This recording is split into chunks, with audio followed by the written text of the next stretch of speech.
Hello guys, let's start with our second video. In this video, we will be discussing what is price action and why price action, and we will be going in much more detail from what we covered in the YouTube video earlier. So guys, let's start. So as you can see on the screen, this is our ebook. This will be your first ebook in which all the details regarding the price action and why price action is given. So guys, let's start. Now, first question is what is price action trading? मैं आपको detail में समझाता हूँ. देखिए इसके हिसाब से देखिए मैं आपको पहले उसकी डेफिनेशन जो हमने उसमें तो अपनी ई बुक में लिखी हुई है मैं आपको रीड कर देता हूँ. Price action trading is a trading technique under which all the trading decisions are based on the historical and the recent price movement. The price is the supreme and responsible for the all the actions as a trader. So guys basically मैं आपको समझाता हूँ हम price action trading में करते क्या है. जैसे कोई भी असेट हो, मैं एक असेट की बात कर रहा हूँ. अभी मैं ऐसा नहीं कह रहा कि आप सिर्फ इक्विटी मार्केट को देखिए, आप किसी भी मार्केट को देखिए या इवन आप किसी अपनी कमोडिटी को देख लीजिए, इस पेन को देख लीजिए, इस मार्केट को देख लीजिए. कोई भी चीज की प्राइस कैसे डिटरमाइन होती है? सब चीज की price at the end of the day demand और सप्लाई के बेसिस पे ही होती है. तो अगर ज्यादा हमारे अगर मार्केट में डिमांड ज्यादा है और सप्लाई कम है तो ऑब्वियसली प्राइस ज्यादा हाई पे हाई बनाता जाएगा. अगर मार्केट में डिमांड कम है और सप्लाई ज्यादा है तो अपने आप ही उस पर्टिकुलर असेट का प्राइस गिरता चला जाएगा. तो जब हम स्टॉक या कमोडिटी या किसी के भी रिस्पेक्ट में बात करें तो ये basically at the end of the day क्या है? एक असेट है जिसकी डिमांड और सप्लाई है. जैसे कि आप रिलायंस का स्टॉक ले लीजिए. रिलायंस का स्टॉक है, एक असेट है, एक फाइनेंशियल इंस्ट्रूमेंट है. अब उसकी डिमांड और सप्लाई उसका प्राइस डिटरमाइन करेगी. तो अल्टीमेटली अब हम एक हर टाइम पे डिमांड और सप्लाई के बहुत फैक्टर्स हो सकते हैं कि कभी डिमांड ज्यादा है कभी सप्लाई, इसके बहुत फैक्टर्स हो सकते हैं. सपोज कीजिए डिमांड ऐसे बढ़ सकती है कि न्यूज आ गई रिलायंस एक बहुत नया वेंचर स्टार्ट करने वाला है, रिलायंस में फंडिंग आई है, तो ये सारी न्यूज हो गई. ऊपर ये हो सकता है कि प्रमोटर्स ने अपना स्टेक बढ़ाया है, प्रमोटर्स ने अपना स्टेक सेल किया है. ये सारी जो न्यूज होंगे, जो इवेंट्स होंगे, कंपनी के रिजल्ट्स बहुत अच्छे आए हैं, ये सब अल्टीमेटली डिमांड और सप्लाई पे इफेक्ट डालेंगे. और फिर एट द एंड ये डिमांड और सप्लाई हमारी इफेक्ट डालेगी उसको पर्टिकुलर असेट के प्राइस पे. तो हम एट अ पर्टिकुलर मोमेंट पे डिमांड और सप्लाई पता लगाने की जगह हम लोग सिर्फ प्राइस को ही वॉच करें और प्राइस पे ही एनालाइज करें कि मान लीजिए अभी इसका शेयर प्राइस 1500 है और ये अगर इस 1500 है, अगर इसकी डिमांड बढ़ी तो ये बढ़ते बढ़ते 1600 आ गया.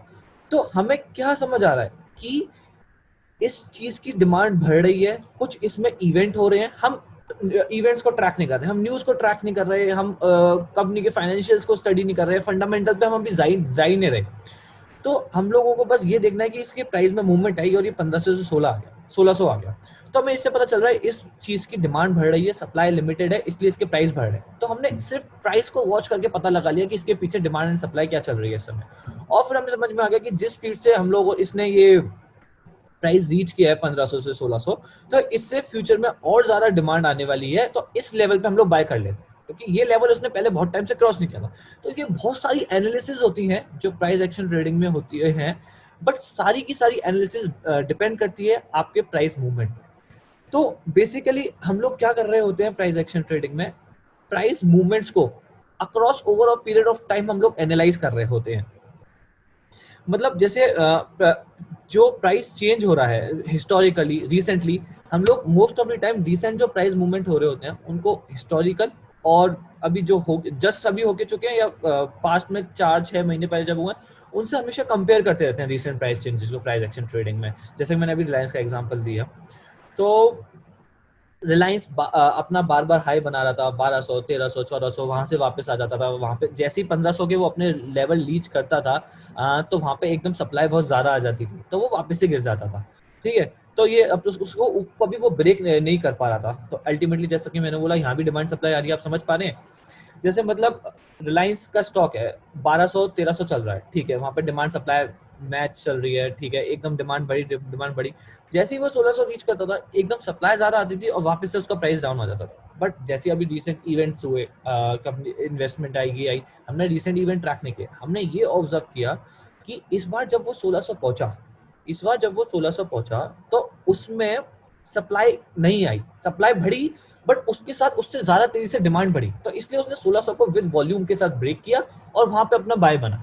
तो इस तरीके से हम लोग हर टाइम जो प्राइस के जो मूवमेंट्स होते हैं उनको एनालाइज कर रहे होते हैं. अगर मैं आपको लेमन टर्म में समझाऊं, we are analysing the price action which the price, the movement which it is showing, the action of the price, and then so we call it price action trading.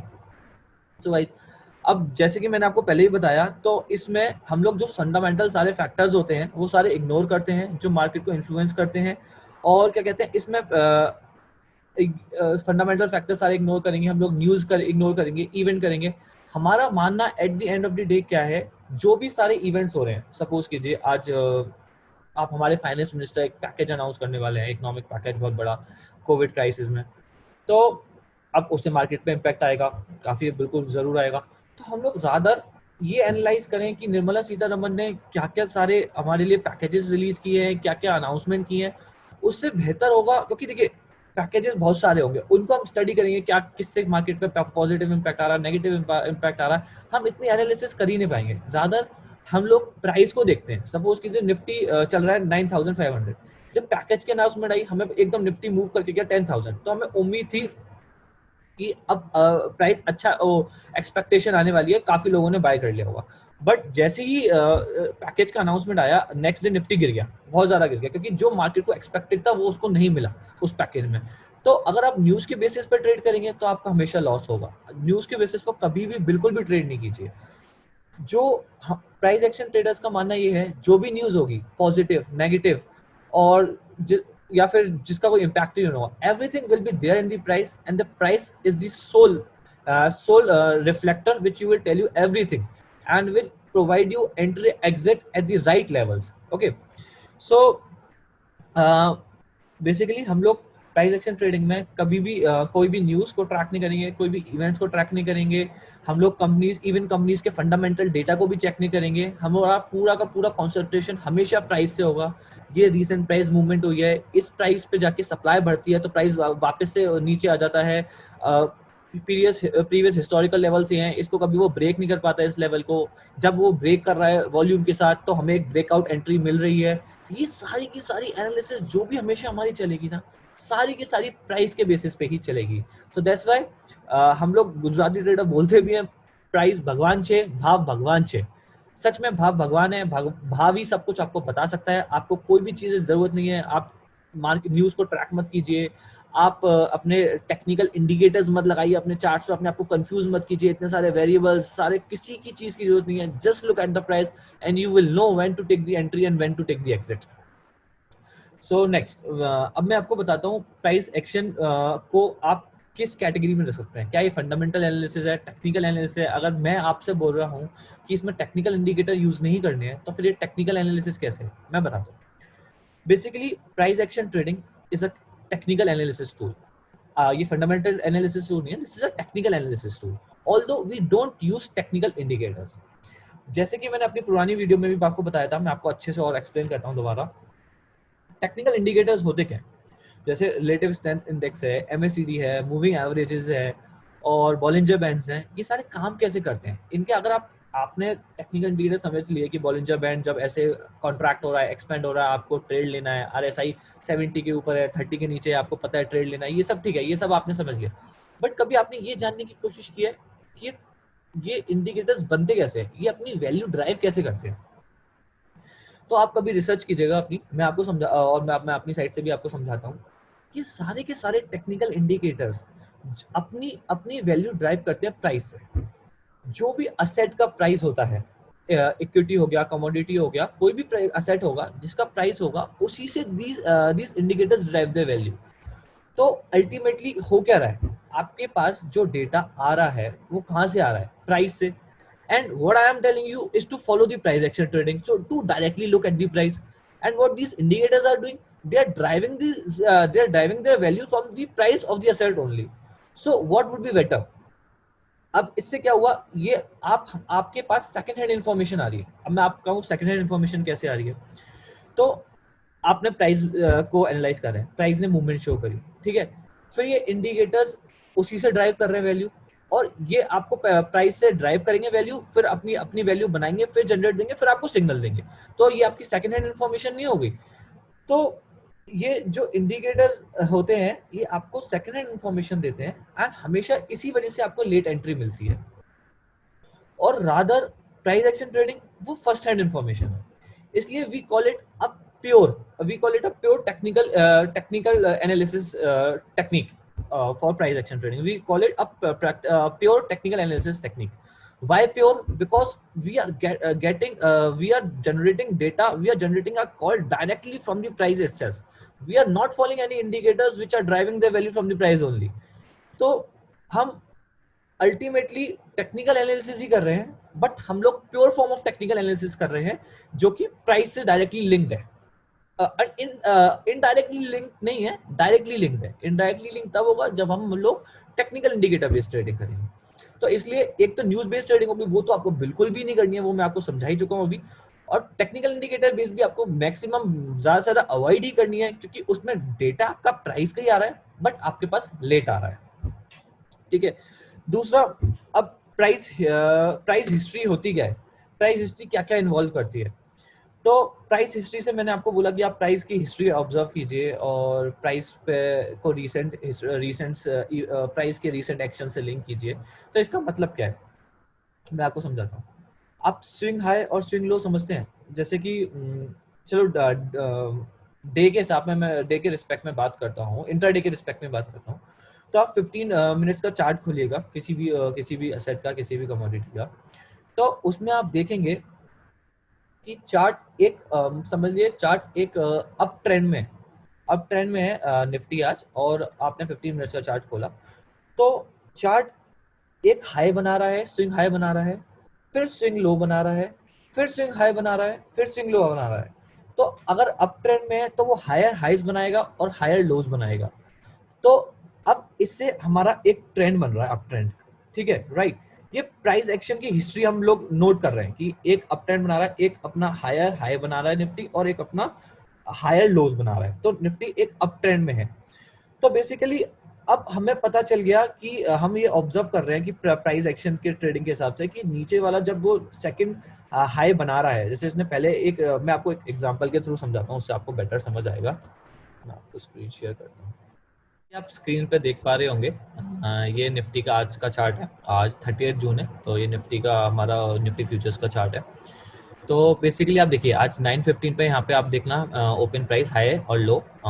ये open price हमारा है 10,350। तो ये Nifty का अपना open price रहा और इसने हाई बनाया 10,335। इसमें हम लोग 3 मिनट्स की कैंडलस्टिक यूज करते हैं डे ट्रेडिंग के लिए इंडेक्स में, निफ्टी, बैंक निफ्टी, जो भी सारे हमारे इंडेक्सेस होते हैं।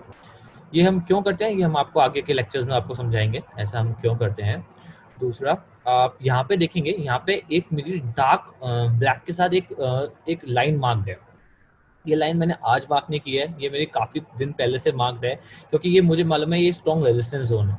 जब जब मार्केट यहाँ पे आया है तब तक मार्केट यहाँ से वापस गया है, तब तक मार्केट ने यहाँ पे कुछ एक्शन शो किया है। यहाँ पे या तो अगर अप ट्रेंड में है तो यहाँ पे आकर वो उसने ब्रीथ लिया है, फिर उसने अपना ट्रेंड रिज्यूम किया है, या फिर इसने यहाँ से आकर अपने यहाँ पे आकर ये अपना हाई बनाकर इसने वापस से अपना रिवर्सल दिखाया है। तो जब जब इस लेवल पे आया मार्केट ने रिएक्ट किया है। जब मैं आपको दिखाता हूँ, मैं आपको हिस्टोरिकली भी दिखाता हूँ। देखिए यहाँ पे आप देखेंगे, यहाँ पे आया मार्केट ने, देखिए यहाँ पे आया, हाई बनाया, फिर वापस नीचे गया, फिर आया, हाई बनाया, फिर यहाँ पे नीचे गया, फिर हाई बनाया, फिर वापस नीचे गया। तो ये एक हिस्टोरिकल रेजिस्टेंस जोन है, जहां जहां जब जब मार्केट आया है तब तक वहां किया है। ये हम लोग पहले ही मार्क करके रखते हैं। डार्क लाइन मतलब स्ट्रॉन्ग, और स्ट्रॉन्ग रेजिस्टेंस जोन है, मतलब मल्टी डेज रेजिस्टेंस या सपोर्ट जोन होता है, जो हम लोग डार्क ब्लैक से मार्क करते हैं। और जो मैं डार्क ग्रे से मार्क करता हूँ, ये इंटरडे सपोर्ट और रेजिस्टेंस लेवल्स होते हैं। देखिए यहाँ पे भी देखिए, मार्केट ने यहाँ पे आके वापसी दिखाया, यहाँ पे आया मार्केट, यहाँ पे इसने फिर से हाई बनाया, फिर वापस यहाँ से वॉल्यूम के साथ ब्रेक किया, थोड़ा ऊपर गया, फिर वापस से नीचे आया। तो जब जब मार्केट इन लेवल्स पे आया है तब तक मार्केट ने कुछ ना कुछ एक्शन शो किया है, कुछ ना कुछ रिवर्सल दिखाया है, या फिर वहां पे ब्रीथ लेकर वहां पे फिर से ट्रेंड को कंटिन्यू किया है जब जब अब ट्रेंड में आया है। तो ये हिस्टोरिकल लेवल्स हैं, ये जो मार्क्ड है मेरे। तो ये बहुत support and resistance level, crucial support and resistance plays a very important role in the price action trading, because it's a part of price action trading only, and we will go in much more detail in our coming lectures. So guys, ये आज का chart है। मैं आपको समझा रहा था swing high और स्विंग लोस के बारे में समझा रहा था। मैं आपको रीसेंट प्राइस एक्शन से लिंक करना बता रहा था प्राइस एक्शन ट्रेडिंग में। तो देखिए अब आज ये मार्केट ओपन हुआ, इसने यहाँ पे अपना हाई बनाया, वही जो मेरा लेवल थे, ये पे पहले से मेरे मार्क थे लेवल 10,344 के आसपास, ये वापस से वहाँ पे इसने ब्रेक नहीं कर पाया और फिर वापस से नीचे आ गया। तो हम लोगों ने क्या ऑब्जर्व किया, ये हम लोग प्राइस को ही ऑब्जर्व कर रहे हैं, बाकी हम कुछ नहीं देख रहे। ये प्राइस है, प्राइस को हमने ऑब्जर्व किया, और प्राइस को ऑब्जर्व करने के लिए हम लोग कैंडल स्टिक यूज करते हैं, प्राइस चार्ट यूज करते हैं। प्राइस चार्ट बहुत तरीके के होते हैं, bar chart, line chart, candle chart, और ये सारे हम लोग अपने नेक्स्ट लेक्चर में कवर करेंगे। We will discuss in detail and we will tell you also why we prefer candle chart among all the other price charts and it is used, why it is used the most and how it is more helpful to the traders as compare to the other price charts. So guys मैंने देखा यहाँ पर इसने बनाया, ये high बनाया, ये यहाँ पे गया, ये इसका स्विंग हाई हो गया, फिर इसने इसने नीचे गया, नीचे गया, नीचे गया, नीचे गया, फिर इसने लो बनाया, फिर यहाँ पे आके इसने अपना लो बना दिया। यहाँ पे हम लो देखेंगे 10,284 का इसने लो बनाया। फिर गाइस इसने फिर से वापस रिकवरी करी, फिर इसने हाई बनाया और इसने इस बार हाई बनाया 10,323 का। ठीक है, इससे हमें एक बात ये समझ में आ गई कि market is making lower highs and lower lows. अब ये लो, यहाँ पर ये लो है, और उसके बाद फिर इसने देखिए यहाँ पर ये लो बनाया, छोटा कम मतलब और लोअर लो बनाया। जैसे यहाँ पे इसका लो था अप्रोक्स 10,307 और यहाँ पे इसने लो बनाया 10,286 का, फिर इसने स्विंग हाई दिखाया, फिर ये नीचे गया, फिर इसने स्विंग हाई बनाया। तो ये हम लोग अब ये मार्केट रेंज बाउंड हो गया है इस अभी के टाइम के लिए। तो हम लोग एक चीज ऑब्जर्व कर रहे हैं यहाँ पे अपने प्राइस के मूवमेंट्स में कि मार्केट लोअर हाईस बना रहा है और लोअर लोस बना रहा है। तो इससे हमें एक इंडिकेशन मिल रहा है कि मार्केट डाउन ट्रेंड में है। स्टार्टिंग में मैं एग्जांपल अप ट्रेंड ही रहता, बट आज की सिचुएशन के हिसाब से मार्केट डाउन ट्रेंड में है। अप ट्रेंड भी कभी होता है, तो मैं आपको ये एग्जांपल आज का यूज कर रहा हूँ, तो आज मार्केट डाउन ट्रेंड में है। फिर गाइस हमें अब इससे एक आइडिया मिल रहा है कि मार्केट डाउन ट्रेंड में है। तो हम लोग प्रेफर ये करेंगे कि हम लोग जब भी आज के दिन ट्रेड लें, अभी कितने बज रहे हैं, अभी 1 बज रहा है, अभी हम लोग जब भी ट्रेड लेंगे इसके, तो हम लोग सेल साइड पे लेंगे, क्योंकि मार्केट के नीचे जाने के चांसेस बहुत ज़्यादा है। तो हमने ये ऑब्जर्व किया, सारे प्राइस को हमने क्लोजली वॉच किया, और हमने प्राइस जो क्या कैंडल्स प्राइस को रिप्रेजेंट कर रही हैं, हमने उनको क्लोजली वॉच किया, और हमारी ये अंडरस्टैंडिंग मिली कि मार्केट डाउन ट्रेंड में है। अगर मार्केट वॉल्यूम के साथ अपना स्विंग हाई ब्रेक करता है तो शायद हम लोग बाय एंट्री भी ले लें बायर साइड की, बट हम लोग ज्यादातर अवॉइड करते हैं, क्योंकि मार्केट हमें दिख रहा है डाउन साइड में, और मोस्ट प्रोबेबली मार्केट डाउन ही जाएगा अभी इसके बाद। ठीक है, तो गाइस बट अगर वॉल्यूम के साथ ही अपना स्विंग हाई ब्रेक करता है तो हम लोग अपसाइड भी एंट्री ले सकते हैं। तो अब हम लोगों को ये चीज समझ में आ गई कि हम लोग ये स्विंग हाई अपना ब्रेक नहीं कर पा रहा है, जो पुराने स्विंग हाई बना रहा है ब्रेक नहीं कर पा रहा है, फिर लोअर स्विंग हाई बना रहा है। तो ये सारे जो हिस्टोरिकल ये जो प्राइसेस होते हैं, हम इन्हीं को ऑब्जर्व करते हैं, और इसी के बारे में हम कहते हैं ना, आप हिस्टोरिकल और रीसेंट प्राइस मूवमेंट को ऑब्जर्व करिए। तो ये सारे हिस्टोरिकल प्राइस मूवमेंट हो गए, अब ये रीसेंट प्राइस मूवमेंट है। हिस्टोरिकल और भी पुराने हो सकते हैं, जैसे मैंने अभी आपको दिखाया कि इस लेवल पे आके मार्केट हमेशा रिएक्ट करता है, तो ये हिस्टोरिकल रेजिस्टेंस जोन है, बहुत पुराना, बहुत टाइम से चला आ रहा है, जो हमेशा रिस्पेक्ट करता है जो मार्केट जिसको। So guys what we are doing basically, we are just following the historical and the recent price action, and depending upon which we are deciding on trade. अब गाइज मैं बता दूं, हम लोग ट्रेड सुबह 11:30 बजे तक करते हैं, फिर उसके बाद सेकंड ट्रेड हम लोग 1:30 बजे के बाद ही लेते हैं। गाइज हम लोग ऐसा इसलिए करते हैं बिकॉज मार्केट इसके बाद क्या होता है, मोस्टली इस टाइम में रेंज बाउंड हो जाता है और वॉल्यूम कम आती है। ये वॉल्यूम का इंडिकेटर आप देखिए, यहाँ पे स्टार्टिंग में 950 में वॉल्यूम अच्छी है, अच्छी है, अच्छी है, वॉल्यूम भी अच्छी है। फिर यहाँ पे आके 11:30 के बाद देखिए, आप देखेंगे वॉल्यूम कितनी कम हो गई, कितनी कम हो गई। अब जो वॉल्यूम आएगी, मेजर जो वॉल्यूम आएगी, it will be after 1:30 when the European market will open.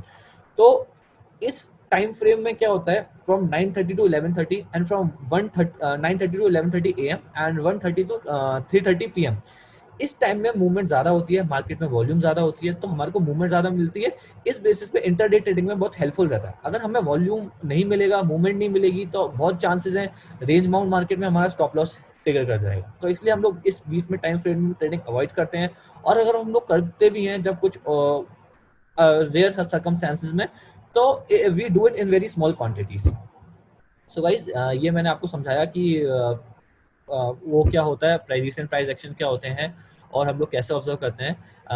हो सकता है आपको अभी क्लियरली ज़्यादा समझ में नहीं आया होगा। We will go in much more detail in our next upcoming lectures. So guys next अब हम लोग डिस्कस करते हैं, मैं आपको स्क्रीन बड़ी कर देता हूँ।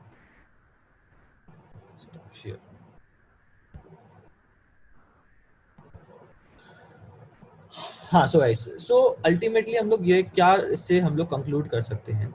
Price action trading is all about keeping it simple. इसके लिए हम लोग एक फ्रेज भी यूज करते हैं प्राइस एक्शन ट्रेडिंग के लिए, guys please keep it simple. इसका मतलब ये है कि प्राइस एक्शन ट्रेडिंग का मतलब ये है कि आप सिंपल रखिए, आप कंफ्यूज मत कीजिए, दुनिया भर के वेरिएबल्स नहीं यूज करने आपको, आपको प्राइस पे फोकस रखना है। Complete focus should be on the price, and no indicators, no news, nothing you have to follow. You have to just study the chart deeply. What chart is reflecting? Chart is reflecting the prices. Just watch the prices, just follow the price chart, then accordingly decide your trade. No other variable should be available present on the chart, no other news, no events you need to follow. So basically price action is all about keeping it simple, ठीक है। इसको हम लोग clean chart trading भी बोलते हैं। इसके दो तीन हम लोग वर्ड की यूज करते हैं इस टाइप ऑफ ट्रेडिंग को, क्लीन चार्ट ट्रेडिंग, बिकॉज जैसे कि मैंने बताया कि क्लीन चार्ट होता है, पूरा रॉ चार्ट होता है। आप देख भी पा रहे होंगे, जैसे कि मैंने अभी आपको दिखाया था, उस चार्ट में कोई इंडिकेटर प्रेजेंट नहीं थे, सिर्फ एक वॉल्यूम का इंडिकेटर था, बाकी एक वो हॉरिजॉन्टल लाइंस थे जो मैंने खुद ड्रॉ करी हुई थी, कुछ भी टेक्निकल इंडिकेटर्स नहीं थे, कुछ भी मैंने चार्ट को कॉम्प्लिकेट नहीं कर रखा था। It was just a clean price chart, ठीक है। तो इसलिए हम लोग उसको क्लीन चार्ट बोलते हैं। इसको हम लोग नेकेड ट्रेडिंग भी बोलते हैं, because it is done on the naked charts, इसमें कोई वो नहीं होते इंडिकेटर्स। इसको हम लोग नेकेड ट्रेडिंग से भी रेफर करते हैं, क्लीन ट्रेडिंग, नेकेड ट्रेडिंग, और हम लोग उसको रॉ और नेचुरल ट्रेडिंग बोलते हैं। रॉ और नेचुरल ट्रेडिंग भी बोलते हैं because we are taking our action based upon the raw prices. We are not using the second hand value, we are not using any technical indicators which drive their value from the prices only. We are just concentrating on the raw price action, hence we call it raw price action, raw trading also, ठीक है guys. तो rather अब इसमें हम लोग, बस मैं अपनी वीडियो को इसी के साथ कंक्लूड करूंगा। मैं लास्ट में बस एक बार फिर से रिपीट करना चाहूंगा, जिससे कि आपके दिमाग में ये बात अच्छे से क्लियरली आपको समझ में आ जाए कि हमें अपने को बहुत सारे वेरिएबल्स, बहुत सारे फैक्टर के साथ हमको कंफ्यूज नहीं करना। We don't have to play with multiple variables, we don't have to follow multiple variables, track multiple variables, study from the multiple variables, derive your decision from the multiple variable. Just there is one variable which we have to focus, which is price. Price will tell you everything. Price will provide every information, every data which you need to take, which you need for deciding your trade. So basically at the end of the day, price is supreme, price is God, price भगवान जी। तो guys next हम लोग Y price action trading के बारे में अभी थोड़ा सा और डिस्कस करेंगे। What is price action trading? I think I have made very much clear to you guys. And why price action trading? What are the messy chart and what are the clean charts? उस examples के साथ I will tell you in much more in not much more detail, in little bit detail I'll tell you. There will be one more lecture on why price action trading. Then finally we will start with our course in which I'll teach you in the live market. I'll cover all the important topics, and just now I showed you my chart in which there was one line, there was one resistance zone. So I'll teach you how to derive those resistance zone, how to find out the resistance zone yourself, and the resistance and the support levels and the support zone. तो हम लोग next videos में, upcoming videos में अच्छे से cover करेंगे। आपको जो मैं बता रहा हूँ प्राइस एक्शन ट्रेडिंग होती क्या है, क्यों करनी चाहिए, उसके बाद फिर हम लोग डिस्कस करेंगे कि प्राइस एक्शन ट्रेडिंग के लिए आपको करना क्या है, कैसे करना है, किस लिए करना है, और कैसे आप अपनी खुद की कॉल जनरेट कर सकते हैं। So guys, see you in the next lecture.